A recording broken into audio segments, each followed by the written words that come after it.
मैं शर्मिला फगेड़िया, आप देख रहे हैं खुशी बुटीक। आज की इस वीडियो में मैं आपको बताने वाली हूं कि कस्टमर से कपड़े लेते टाइम आपको किन किन बातों का ध्यान रखना चाहिए। आपको पूरा वीडियो जरूर से देखना है, तभी आपको समझ आएगा कि ये बातें तो हमें जरूर से ध्यान में रखनी चाहिए, वरना कोई ना कोई गड़बड़ हो जाती है।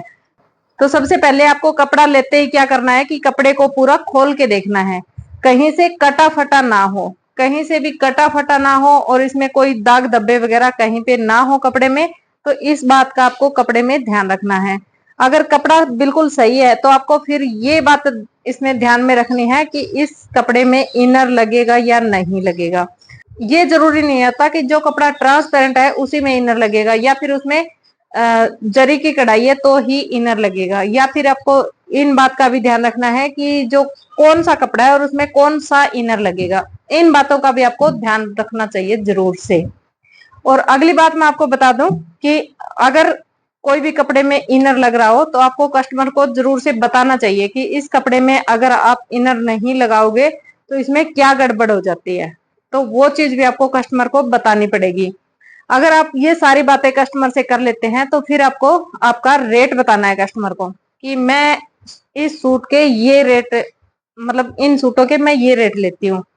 अगर कस्टमर खुश है कि इस रेट में हम सिलवा लेंगे, तभी आपको उनका नाप लेना है, नाप ऐड कर लेना है और फिर आपको उनका एक बार नंबर जरूर से लिख लेना है। क्योंकि कई बार क्या होता है कि कोई चीज पूछनी पड़ जाती है, हम नाप लेते टाइम भी पूछ लेते हैं बहुत सारी बातें, और कई बातें ऐसी होती है कि हम बाद में पूछते हैं। तो इसके लिए आपको नंबर लिख लेना ज्यादा जरूरी होता है।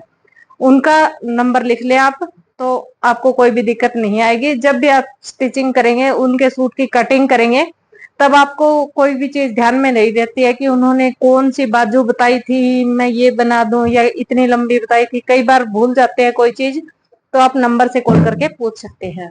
और एक बात और भी आपको ध्यान में रखनी है कि आपके पास कितने कपड़े आए हुए हैं और कौन सा कपड़ा किस डेट को देना है, किस तारीख को देना है। और अपने जो आगे सूट आए हुए हैं उनको हम सिल लेंगे इतने टाइम में, वो सिल सकते हैं, या फिर वो पहले नहीं मांग रहे, ये जरूरी मांग रहे हैं, तो इनके लिए टाइम निकालना जरूरी है।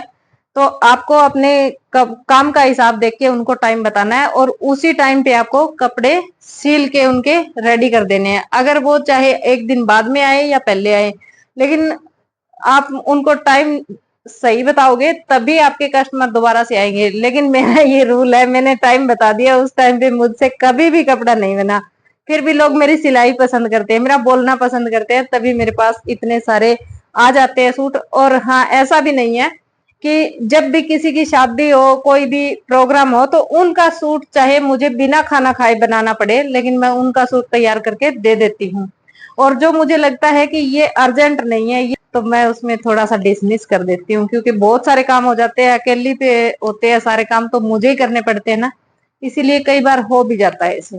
और हाँ, एक लास्ट बात तो मैं भूल ही गई आपको बताना कि कस्टमर एक भगवान का रूप होते हैं। बोलते हैं, सब लोग बोलते हैं कि कस्टमर भगवान का रूप होते हैं। तो उनसे जो भी आप बातें करें तो उनको वो बातें पसंद आ जानी चाहिए कि वो बहुत अच्छे से बातें करती है और काम भी अच्छा करती है, तो उसे से क्यों ना सिलवा ले। कई बार क्या होता है कि आज भी मेरे पास एक लेडीज आई थी, बोली, वो मेरे से बात कर रही थी, वो वाल्मीकियों के हैं, हम जाटों के हैं, लेकिन बात करना तो एक बहुत ही मान्य रखता है कि कई बार क्या होता है कि ये ऐसे सोचे वाल्मीकि है, इससे क्या बात करनी है, ये वो उनके है तो इनसे क्या बात करनी है। तो ऐसा कुछ भेदभाव नहीं करना चाहिए।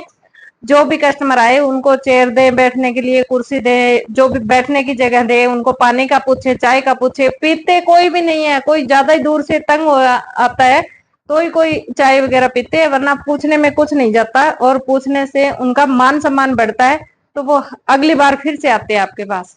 तो इस तरह की बातों का आपको ध्यान में रखना है। तो आज के वीडियो में बस इतना ही। वीडियो पसंद आए तो लाइक कर दीजिए, चैनल पे नए आए तो चैनल को सब्सक्राइब जरूर से कर लीजिए। मैं मिलती हूँ आपसे अगले वीडियो में।